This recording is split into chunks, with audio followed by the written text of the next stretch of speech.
Assalamualaikum warahmatullahi wabarakatuh. Halo, saya Dr. Risna Safitri. Pada video kali ini saya akan berbagi informasi tentang mitos atau fakta kopi bisa mencegah kejang atau step.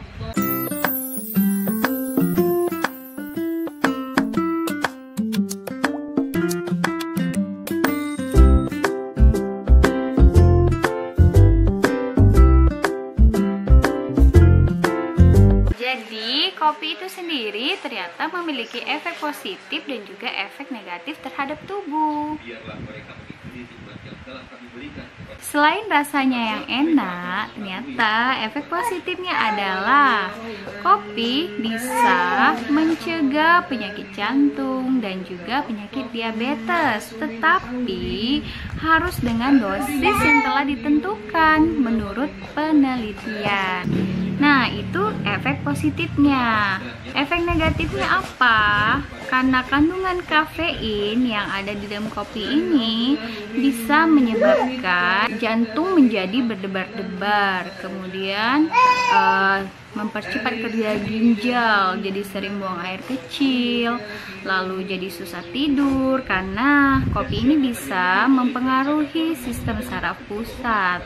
Jadi bagaimana hubungannya dengan kejang? Ternyata tidak ada efek sama sekali saat kejang, malahan ini akan memperberat keadaan ya. Mohon maaf ya, syuting videonya sambil jagain bocil. Nah, jadi tidak ada efeknya sama sekali ya untuk kejang, untuk mencegah ataupun untuk mengobati. Malahan akan memperberat jika dalam keadaan kejang diberi kopi. Ini bisa mengakibatkan si bayi malah jadi tersedak. Nah, kemudian yang bahayanya lagi, jika bayi diberikan kopi walaupun hanya 1 sendok, ini sudah berefek yang sangat besar kepada tubuh bayi. Apa saja efeknya?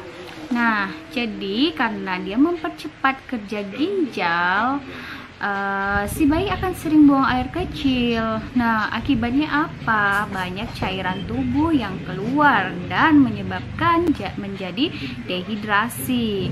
Lalu jantung akan menjadi berdebar-debar dong.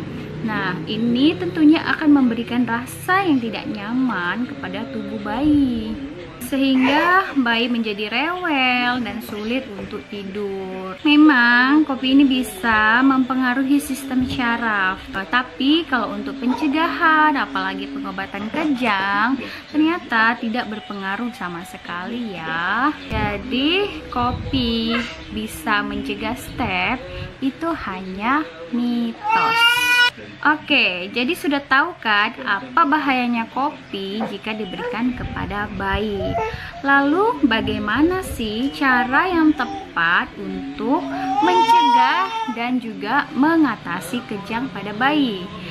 Nah, sebelum kita membahas kejang atau yang lebih dikenal dengan step, kita harus tahu dulu dong apa itu kejang. Nah, jadi kejang itu berhubungan dengan muatan listrik yang ada di saraf. Jadi adanya gangguan kelistrikan pada syaraf. Nah, dimana ini akan dihantarkan melalui saraf ke seluruh otot yang ada di tubuh. Nah, yang paling sering menyebabkan kejang itu adalah demam, karena tubuh si bayi belum bisa mentoleransi demam yang terlalu tinggi. Lalu selain itu kita perhatikan lagi apakah si bayi demam atau tidak. Kalau tidak demam, biasanya karena epilepsi, gangguan metabolik atau penyakit lainnya. Jadi kejangnya ini bisa berupa kejang kelonjotan atau hanya kaku saja, dan pada akhirnya bisa menyebabkan bibir bayi menjadi biru. Artinya si bayi ini sudah kekurangan oksigen. Ya, apa yang harus dilakukan ketika terjadi kejang? Nah, yang pertama, ibu ataupun bapak tidak boleh panik ya, harus tenangkan dulu diri, kemudian posisikan bayi Anda pada tempat yang rata. Kemudian jaga jalan nafas bayi, jangan sampai tersumbat. Lalu hindarkan si bayi ataupun anak dari barang-barang yang dapat membahayakan bayi. Jadi karena gerakan si bayi yang menghentak-hentak atau klonik-klonik ya kita namakan kalau dari bahasa medisnya. Nah, ini bisa menyebabkan barang-barang di sekitarnya menimpa si bayi ataupun anak. Jadi pindahkan bayi ataupun anak ke tempat yang aman dan jauh dari kaca. Lalu jangan memasukkan apapun ke dalam mulut si bayi, karena hal ini justru bisa menyebabkan hambatan jalan napas. Setelah semuanya aman, si bayi sudah menghilang kejangnya, maka harus cepat dibawa ke IGD. Itu tadi cara untuk mengatasi kejang. Lalu, apakah kejang bisa dicegah? Yang bisa ibu-ibu lakukan di rumah adalah ketika anak demam, kita berusaha untuk menurunkan suhu tubuh si bayi ataupun anak.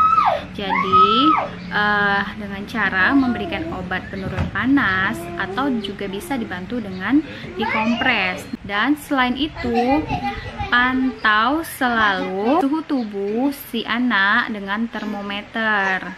Nah, sebaiknya termometer selalu standby ya di rumah. Oke, jadi